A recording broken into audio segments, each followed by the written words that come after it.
Hello दोस्तों, मैं राकेश कुमार मौर्य। मैं आपके सामने एक नई टेस्ट सीरीज टेस्ट संख्या 8 में लेके आया हूँ आपके सामने। मैं आपको अपने यूट्यूब चैनल आर आर के जियो वर्ल्ड 0.2 पे आपका स्वागत करता हूँ। आज मैं फिर आपके सामने 15 प्रश्नों का एक टेस्ट सीरीज श्रृंखला लेके आया हूँ। इसमें बहुत ही महत्वपूर्ण प्रश्न हैं और हर प्रश्न में कहीं न कहीं आने की संभावना है या आ चुके होंगे, आप देखेंगे। तो इसका जो पहला प्रश्न है हम देखते हैं। भौगोलिक लेखों में दार्शनिक दृष्टिकोण सर्वप्रथम किसके द्वारा अपनाया गया था? ठीक है दोस्तों, भौगोलिक लेखों में दार्शनिक दृष्टिकोण सर्वप्रथम किसके द्वारा अपनाया गया था? ऑप्शन ए है कार्ल रिटर, ऑप्शन बी है रेटजेल, ऑप्शन सी है वारेनियस और ऑप्शन डी है कांट। तो दोस्तों, आपने इस प्रश्न के उत्तर का चयन कर लिया होगा कि इस प्रश्न के उत्तर क्या होंगे। तो दोस्तों, इस प्रश्न का उत्तर जो है वह है ऑप्शन डी कांट। कांट जो थे पहले, क्योंकि ये जर्मन भूगोलवेत्ता थे, यह सबसे पहले दार्शनिक थे। ठीक है, ये फिलोसफर थे और इन्होंने भौतिक भूगोल के क्षेत्र में बहुत सारे कार्य किए हैं। प्रश्न नंबर दूसरा देखते हैं दोस्तों। ब्रिटेन में मात्रात्मक क्रांति को मुख्य रूप से किसने लोकप्रिय बनाया? ठीक है दोस्तों, मात्रात्मक क्रांति से बहुत सारे प्रश्न आते हैं थॉट्स में, तो ये भी बहुत महत्वपूर्ण है क्योंकि मात्रात्मक क्रांति से बदल बदल के प्रश्न आते रहते हैं। तो मैं सोचा इस तरह के प्रश्नों को मैं समाहित करूं इस टेस्ट सीरीज में। कह रहा है कि ब्रिटेन में मात्रात्मक क्रांति को मुख्य रूप से किसने लोकप्रिय बनाया? ऑप्शन ए है डीएम स्मिथ, ऑप्शन बी है स्टैम्प, ऑप्शन सी है पीटर हेगेट और ऑप्शन डी है आपका फ्रीमैन। ठीक है दोस्तों, फिर से option soon low. Option A है डीएम डीएम स्मिथ और ऑप्शन बी है स्टैम्प, ऑप्शन सी है पीटर हेगेट और ऑप्शन डी है फ्रीमैन। तो दोस्तों, आप इस प्रश्न का उत्तर का चयन कर लिया होगा।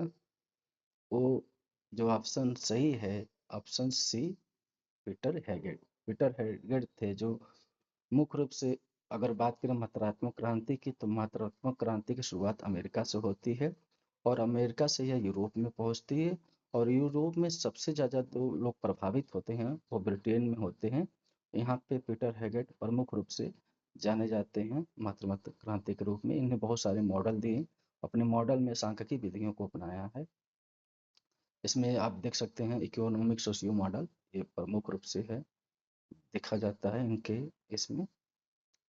तीसरा प्रश्न है, अगर हम देखें, तीसरा प्रश्न कह रहा है कि राष्ट्रीय सुदूर संवेदन एजेंसी कहाँ स्थित है? ठीक है दोस्तों, राष्ट्रीय सुदूर संवेदन एजेंसी कहाँ स्थित है? तो दोस्तों, ऑप्शन ए है देहरादून, ऑप्शन बी है बेंगलोर, ऑप्शन सी है दोस्तों हैदराबाद और ऑप्शन डी है अहमदाबाद। तो दोस्तों, आपने भी इस प्रश्न के उत्तर का चयन कर लिया होगा। इसका जो सही ऑप्शन है दोस्तों वो है ऑप्शन सी हैदराबाद। हैदराबाद में ही राष्ट्रीय सुदूर संवेदन एजेंसी स्थित है। चौथा प्रश्न देखते हैं दोस्तों। चौथा प्रश्न कह रहा है मेंटिल में उत्पन्न होने वाली तापीय संवहन तरंगों के प्रभाव में प्लेटों का कितने प्रकार का संचलन होता है? ठीक है दोस्तों, फिर से सुन लीजिए प्रश्नों को। मेंटिल में उत्पन्न होने वाली तापीय संवहन तरंगों के प्रभाव में प्लेटों का कितने प्रकार का संचलन होता है? ऑप्शन ए है 2 प्रकार से, ऑप्शन बी है 3 प्रकार से, ऑप्शन सी है 4 प्रकार से और ऑप्शन डी है 1 प्रकार से। तो दोस्तों, इसका जो सही उत्तर है वो है ऑप्शन बी 3 प्रकार से। 3 प्रकार से जो है समान तरंगों के द्वारा प्लेटों का संचलन होता है। पांचवा प्रश्न देखते हैं दोस्तों। ये बहुत महत्वपूर्ण प्रश्न है। इस तरह के प्रश्नों का चयन आयोग द्वारा किया जाता है। 5वां प्रश्न कह रहा है किस प्रकार के चट्टानों पर तापी अंतर का प्रभाव नगण्य होता है, नहीं होता है। अंतर जो है तापी अंतर का प्रभाव नहीं देखने को मिलता है या नगण्य होता है। ऑप्शन है बलुआ पत्थर पर, ऑप्शन बी है आग्नेय चट्टान पर, और ऑप्शन सी है कायांतरित चट्टान पर, और ऑप्शन डी है आपका गैब्रो पर। तो दोस्तों आपने इस प्रश्न के उत्तर का चयन कर लिया होगा दोस्तों। तो इसका जो सही उत्तर है वो दोस्तों ऑप्शन ए है बलुआ पत्थर पर। बलुआ पत्थर पर तापी अंतर देखने को बहुत ही कम मिलता है या नहीं मिलता है। छठा प्रश्न देखते हैं, ये भी महत्वपूर्ण प्रश्न है जो कार्ट स्थलाकृतियों से संबंधित है, चूना पत्थर क्षेत्र से संबंधित है दोस्तों। कह रहा है कि अत्यधिक विस्तृत विलयन छिद्रों को क्या कहते हैं। अत्यधिक विस्तृत विलयन छिद्रों को क्या कहते हैं। ऑप्शन ए है डोलाइन, ऑप्शन बी है युवाला, ऑप्शन सी है पोलजे, और ऑप्शन डी है पोनोर। तो दोस्तों आपने इस प्रश्न के उत्तर का चयन कर लिया होगा। तो दोस्तों इसका जो सही उत्तर है वह है ऑप्शन ए डोलाइन। सातवां प्रश्न देखते हैं दोस्तों। सातवां प्रश्न कहना है कि पुराने दानेदार हिम को किस नाम से जाना जाता है। पुराने दानेदार हिम को किस नाम से जाना जाता है। ऑप्शन ए है स्नोटोन, ऑप्शन बी है फर्न, ऑप्शन सी है स्नो वाइट, और ऑप्शन डी है कोई नहीं। तो दोस्तों इस प्रश्न के उत्तर का चयन कर लिया होगा आपने, और भी बहुत ही अच्छा प्रश्न है आपके लिए। तो दोस्तों इसका जो सही उत्तर है दोस्तों वो है ऑप्शन बी फर्न। जो पुराने दानेदार हेम होते हैं उसको मुख्य रूप से दोस्तों फर्न कहा जाता है। ठीक है दोस्तों, फर्न कहा जाता है। आठवां प्रश्न देखते हैं दोस्तों। आठवां प्रश्न कह रहा है कि फ्रांस तथा जर्मनी में लोयस को लीमन कहा जाता है और इसका निर्माण किससे हुआ है। ठीक है दोस्तों, फ्रांस और जर्मनी में जो लोयस का जमाव है उसको लीमन कहा जाता है, मगर इसका निर्माण किससे हुआ है या कैसे हुआ है। तो ऑप्शन ए है हिमनदी से, हिमनदी निक्षेप से यह कह सकते हैं, या वायु निक्षेप से, या नदी निक्षेप से, या सागरी निक्षेप से, या सागर निक्षेप से। तो दोस्तों इसका जो सही उत्तर है वो ऑप्शन ए है हिमनदी निक्षेप से। हिमनदी निक्षेप से ही फ्रांस तथा जर्मनी में लोयस का निर्माण हुआ है। जबकि आपका चीन के उत्तरी भाग में जो लोयस का निर्माण हुआ है दोस्तों वह वायु निक्षेप से हुआ है। ठीक है दोस्तों। नौवां प्रश्न हम देखते हैं। नौवां प्रश्न कह रहा है विश्व का सबसे लंबा महासागरीय कैनियन कौन सी है। विश्व का सबसे लंबा महासागरीय कैनियन कौन सी है। यह समुद्र विज्ञान से प्रश्न है, और इसका जो ऑप्शन ए है ओशनोग्राफिक कैनियन, ऑप्शन बी है हडसन कैनियन, ऑप्शन सी है बेरिंग कैनियन, और ऑप्शन डी है अलास्का कैनियन। तो दोस्तों इसका जो सही उत्तर है आपने इस प्रश्न के उत्तर का चयन कर लिया भी होगा दोस्तों। इसका जो सही उत्तर है वो है बेरिंग कैनियन। दोस्तों अगर दोस्तों हमारे इस YouTube चैनल को आप ज्वाइन नहीं किए हैं तो आप ज्वाइन कर लीजिए, सब्सक्राइब कर लीजिएगा, और लास्ट में आपका कितने प्रश्न सही हुए हैं आप कमेंट बॉक्स में ज़रूर आप कमेंट कीजिएगा कि मेरा कितना सही हुआ है। तो इससे मुझे पता चलेगा कि आपकी तैयारी कैसी है, और इसके साथ ही साथ लाइक तथा शेयर ज़रूर कीजिएगा कि अन्य दोस्तों के पास आपका हमारा यह वीडियो उनको भी पहुंच पाए, और आने वाले जो एग्ज़ाम हैं पीजीटी, जीटीसी, जीआईसी और एलटी के या हायर एजुकेशन के उनको यह मुख्य रूप से प्राप्त हो, और उसके साथ साथ नेट एनटीए नेट की जो तैयारी करने वाले बच्चे हैं उनको भी यह मुख्य रूप से पहुंच जाए, और उनको भी यह वीडियो हेल्पफुल लगे। और इसमें क्योंकि इसमें बहुत अच्छे अच्छे प्रश्नों का हम चयन किए हुए हैं, और अधिकतर इस तरह के प्रश्नों का चयन विभिन्न आयोगों द्वारा किया जाता है। 10वां प्रश्न देखते हैं दोस्तों।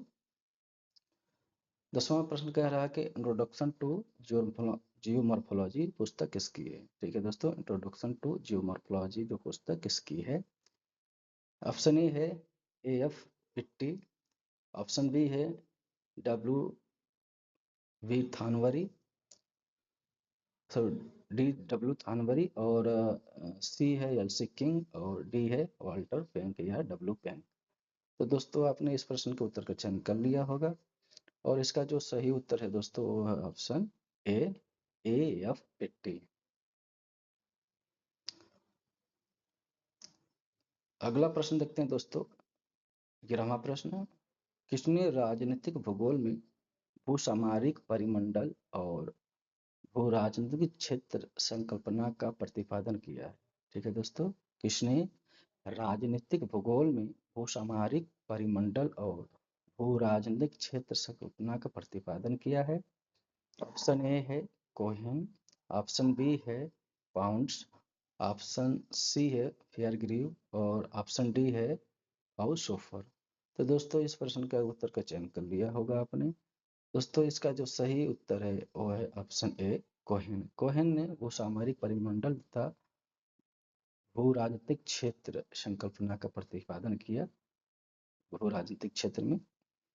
12वां प्रश्न लिखते हैं दोस्तों, किस नदी को भारत का मृत सरिता कहा जाता है। दोस्तों ये पहली बार आपने प्रश्न देखा होगा, किस नदी को भारत का मृत सरिता कहा जाता है, जिसको हम डेड रिवर कहते हैं, मरी हुई सरिता। ठीक है दोस्तों, ऑप्शन है दामोदर नदी को, ऑप्शन बी है यमुना नदी को, ऑप्शन सी है गोमती नदी को, और ऑप्शन डी है आपका नोयल नदी को। तो दोस्तों इस प्रश्न के उत्तर का चयन कर लिया होगा आपने। इसका जो सही उत्तर है दोस्तों वो ऑप्शन डी है नोयल नदी को। नोयल नदी को दोस्तों मरी हुई सरिता के नाम से भी जाना जाता है। यह एक छोटी नदी है जो तमिलनाडु में बहती है, और इतनी ज़्यादा ये प्रदूषित हो गई कि इसमें किसी प्रकार के जीव पाए नहीं जाते, और अधिकतर इस पानी में मुख्य रूप से विभिन्न प्रकार के रसायन देखने को मिलते हैं और आसपास के वातावरण को प्रभावित करते हैं। इसलिए इसको नहीं किसी प्रकार के जीव जंतु नहीं पाए जाने के कारण इसमें मुख्य रूप से इस नदी को मृत सरिता कहा जाता है। दोस्तों अगर वही हम बात करें दामोदर नदी को, दामोदर नदी को मुख्य रूप से आपका जैविक मरुस्थल कहा जाता है या बायोलॉजिकल डेजर्ट कहा जाता है, क्योंकि इस यह भी नदी बहुत ज़्यादा प्रदूषित हो चुकी है। प्रदूषित होने का मुख्य कारण है कोयला परिवहन या इसके आसपास स्थित कारखाने। अगर वही यमुना नदी को भी बात करें, यमुना नदी को हरा सूख के नाम से जाना जाता है। यह भी दिल्ली तथा आगरा के बीच में ज़्यादा प्रदूषित होने के कारण दोस्तों यह इसका पानी हरा हो जाता है, इसलिए इसको हरा सूख कहा जाता है। अगर वही गोमती की बात करें तो गोमती को जैविक आपदा के नाम से जाना जाता है दोस्तों। ठीक है दोस्तों, गोमती नदी को जैविक आपदा या हम कहें बायोलॉजिकल डिजास्टर के रूप में इसको जाना जाता है। इस तरह के आयोग द्वारा प्रश्नों का चयन किया जाता है। 13वां प्रश्न देख लेते हैं दोस्तों। 13वां प्रश्न कह रहा है कि प्रकीर्णन की मात्रा तरंग दैर्ध्य की चौथी घात के विलोम समानुपाती होता है, बताता है। ऑप्शन ए है प्रकीर्णन का प्रथम नियम, ऑप्शन बी है प्रकीर्णन का द्वितीय नियम, ऑप्शन सी है प्रकीर्णन का तृतीय नियम, और ऑप्शन डी है प्रकीर्णन का चतुर्थ नियम। तो दोस्तों इस प्रश्न का चयन आप कर लिया होगा उत्तर का। तो दोस्तों इसका जो सही उत्तर है वो है आपका ऑप्शन ए प्रकीर्णन का प्रथम नियम। प्रकीर्णन का प्रथम नियम बताता है कि प्रकीर्णन की जो मात्रा तरंग की चौथी घात के विलोम समानुपाती होता है। 14वां प्रश्न देखते हैं दोस्तों। कोई क्षेत्र गरीब है क्योंकि वह गरीब है। ठीक है दोस्तों, यह प्रादेशिक भूगोल से संबंधित है। ठीक है, यह प्रादेशिक नियोजन से संबंधित प्रश्न यह है। कोई क्षेत्र गरीब है क्योंकि वह गरीब है, यह कथन है। यह कथन है।